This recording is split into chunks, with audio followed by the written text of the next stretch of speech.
wait lang, may nadaanan kami ditong ano, waterfalls dito sa may kalsada, oh. Malapit doon sa bridge na dinaanan natin. Tapos ito yung kadugtong ng ilog. On the road, headed back to New Orleans. Driving in the country, past old timey scenes. Ito, oh. Parang yung dinaanan natin nung nakaraan dun sa ano, Ambuklaw Dam. Mighty fine. Grabe, ang ganda din dito talaga. 3 words written on the paper bag. I miss you. Ito po, oh. Isang mataas na waterfalls dito sa gilid ng kalsada. A better time. And how many souls. Okay, so andito na kami sa Besang Pass Natural Monument Landmark. Places it had won't be. Nalagpasan nga namin kanina. Hindi pala dun sa may waiting shed.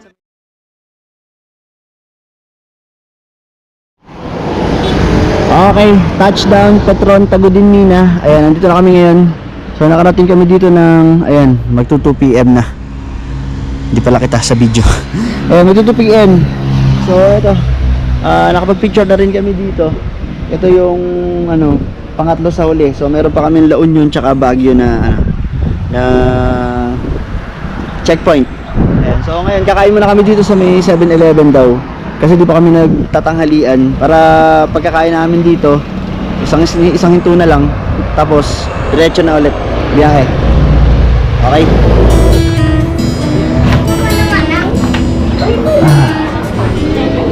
Pwede kayo Gcash dito. Okay lang po, pwede po Gcash. May Gcash po kayo? Bayad? Hindi, kung magbabayad Gcash, wala. Pag cash out, pwede dito mag-cash out. Sige, ka-cash out na lang po ako na.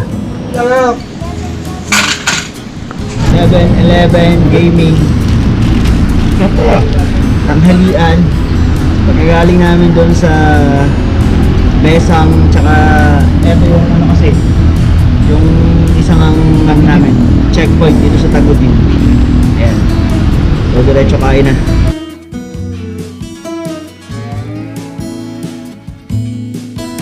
Woo! Todo na natin.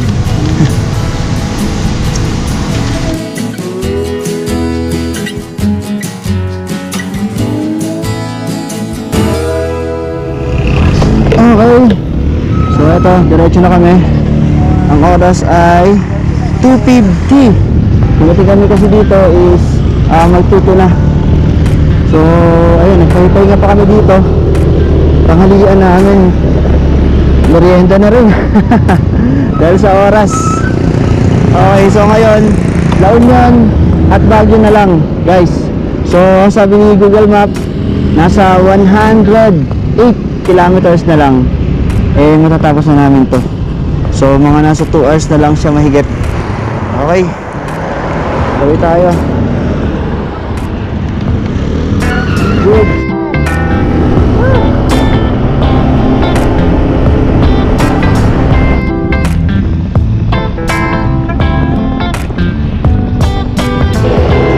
Okay, let's go. Habang tulay. Woo! Grabe! Nakabalik ulit tayo dito! Woo!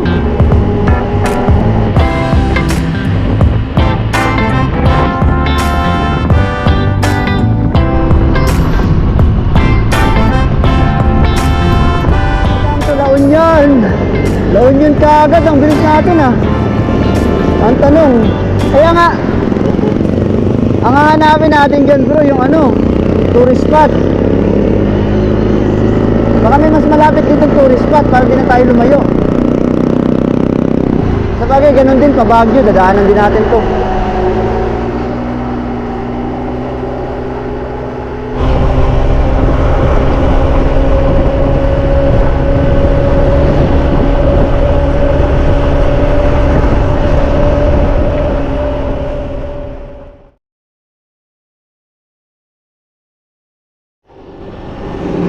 Grabe, kanina pa tayo nasa La Union.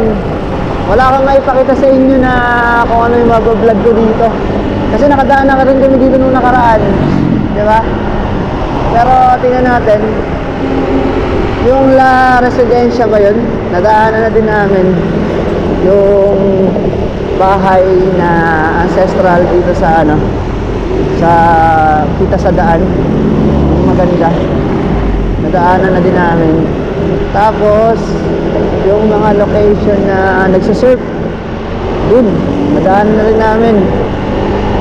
Marami din yan na dito, kumbaga yun sa beach. Itong gawing kanan na to, beach yan. Marami dito mapupuntahan ng mga iba't ibang beach. So, yan ang meron dito sa parte ng La Union. Okay guys, so andito na kami sa La Union kung saan kami nagpicture na checkpoint. So itong nasa likod ko, ito yung Museo Iloco. Tapos ito may simbahan dito. Ayan. So ito isang simbahan na isa din tourist attraction. Kailangan kasi isang tourist destination yung puntahan namin dito.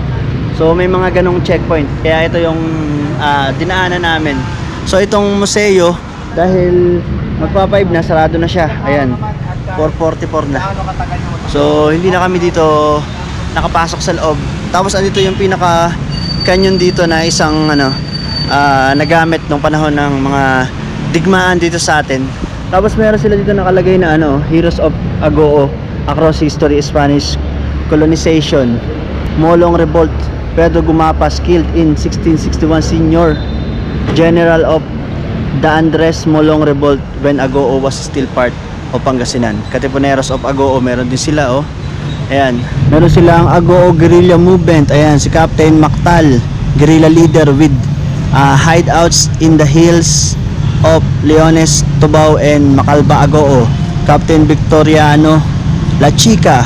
Ayan, para meron tayong matutunan dito sa history. Captain Sipin, Captain Tabalba, A Moro soldier, Lieutenant Ricardo Mamuyak, Ambrosio Ordoña, Nemencio Ordoña, Guillermo Oler, Guillermo Padilla, Frank Bowers, American mestizo who was a resident of Agoo, was captured, tortured, and executed by the Kempentay in the rainy months of 1943 because of being a member of the guerrilla. So yan yung mga dito.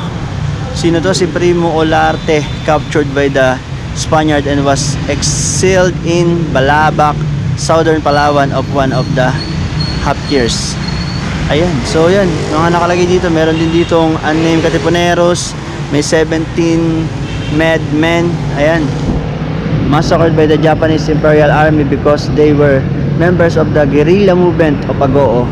They were shot at the bank of the Agoo River of the Principe River, west of the Principe Bridge. Ayan, so yan, andito kami ngayon. So ayan yung mga pwede nyo makita dito sa parte ng La Union. Ayan, so La Union to. Ayan, simbahan. Yung pangalan pala ng simbahan is Basilica Minor of Our Lady of Charity, Agoo Basilica. Ayan, itong simbahan na to. Okay, so paalis na kami dito guys. Yun yung kagandahan sa pag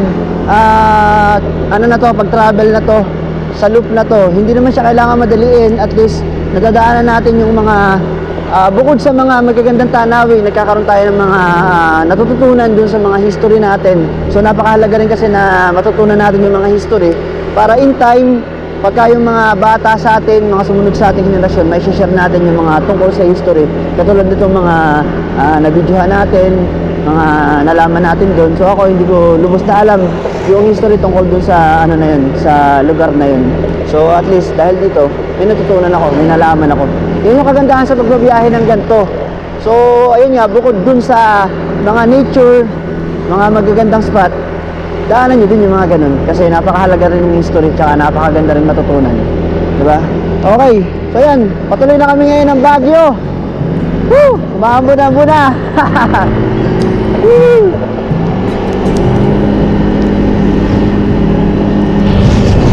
Woo! lalakas pa yata. Malamang nito, gabi na tayo makarating ng Baguio kasi 5 na. Isang oras pa mahigit yung biyahe namin hanggang Baguio. Ay nako, wag lang aabutan ng ulan. Okay lang gabihin. Ambon-ambon, medyo lumalakas eh. Pero baka doon sa ibang lugar wala naman na yung yung ambon na to. Kaya diretso muna ulit kami. Namumuti dun sa harapan, no, sa may bundok. Mukhang malakas yung ulan dun. Ay, mga ulan. Ano? Sige, hanggat wala tayo nakikita pwede pa.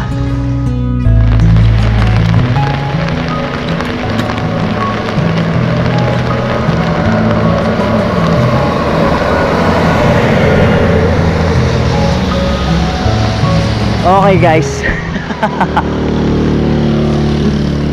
As usual, tulad ng dati, inuulan na naman kami. Inabutan din kami ng ulan. Kanina nakala namin patak-patak lang baka makaabot pa kami ng isang oras na lang, ando na kami sa Baguio. Kaso tumuloy yung ulan, ang lakas na Ayun o. So yun, tignan natin kung anong oras kayo makakaalis dito. Abangan lang namin humina yung ulan. Tapos diretso kami ng Baguio. Basta humina to. Ay! Ulan. Echel! Sino may kasalanan?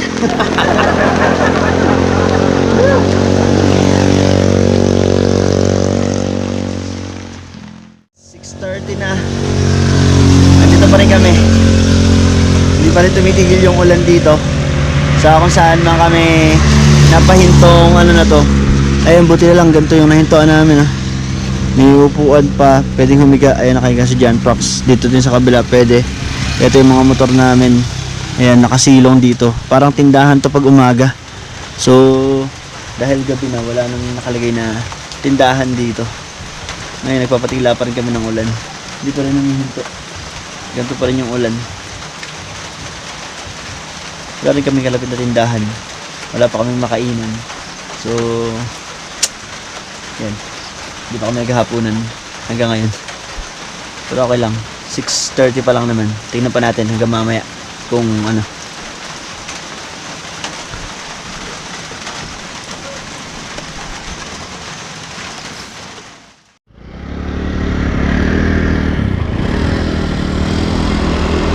Okay guys, 7:09 ng gabi. Eto, tumigil na yung ulan. So makakatuloy na kami ni John Prox. Isang oras papunta doon sa Baguio. Buti naman huminto din.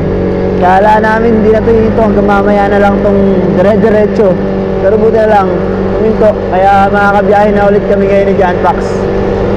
Yan nga lang, gabi na. So yun, diretso pa rin tayo kahit gabi na.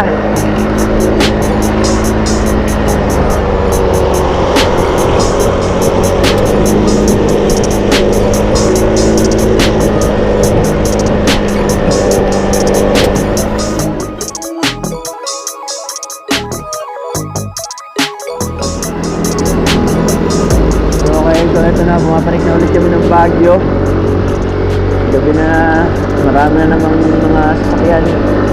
Yung mga nakakasalubong kita kami mga malalaking truck ulit dito. Ito yung mahirap dito pag gabi. Yun nga lang, no choice. Tulad yung sabi nung nakaraan, kahit maaari wag gabi. Pero kaya lang kami no choice kasi ginabi na naman kami dahil sa ulan. So hindi naman yung ulan ngayon, yun lang isang kagandahan. Ito, mga nakakasalubong namin. Mga bus, tsaka mga kotse. Bababaan. Ayan o, ang lalaki.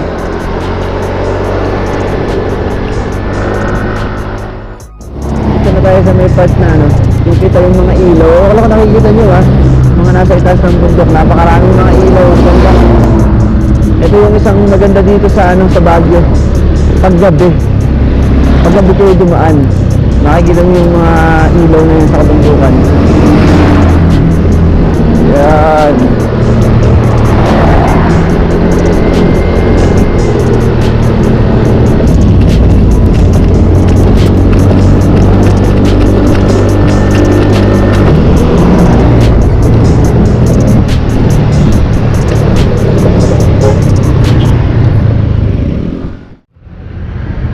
Yun!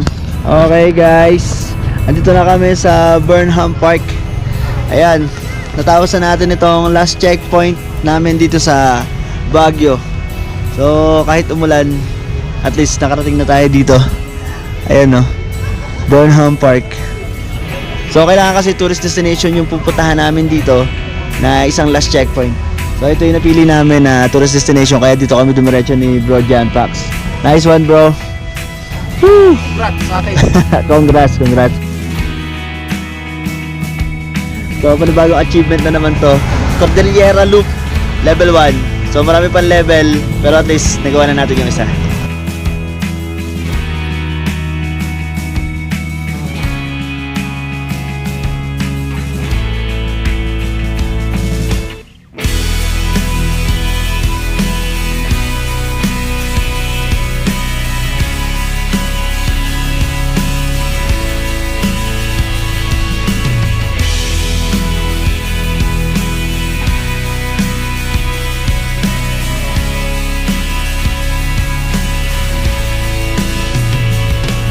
Okay, so yun. Finally, ayan, Ano? natapos namin ang level 1 ng Cordillera Loop. Ayan. So, salamat. Ayan. Andito na tayo sa Ritz Legarda. Ito nga yung last, ito yung final. Dito, isang picture ang kailangan bago matapos yung lahat. Ayan. Grabe, sobrang nakakatawa lang kasi hindi ko akalain na makakabalik pa ulit etong si Jeremiah doon sa parte ng Tinok at ng mga parte dito mga napasyalan namin noong nakaraang Philippine Loop. Grabe. So natapos natin guys. At syempre nagpapasalamat kami ni Jan Pax sa Shipa Tires na katubang namin dito sa biyahe na to. So ayan, Shipa Tires ang sumuporta sa amin para maipagpatuloy itong loop na to. Kaya maraming salamat sa kay Boss Ivan tsaka kay Boss Edmund at sa buong yung Shipa finish Fam. mo na. And then congrats bro, din kay bro. congrats. Congrats bro. Woo! Woo!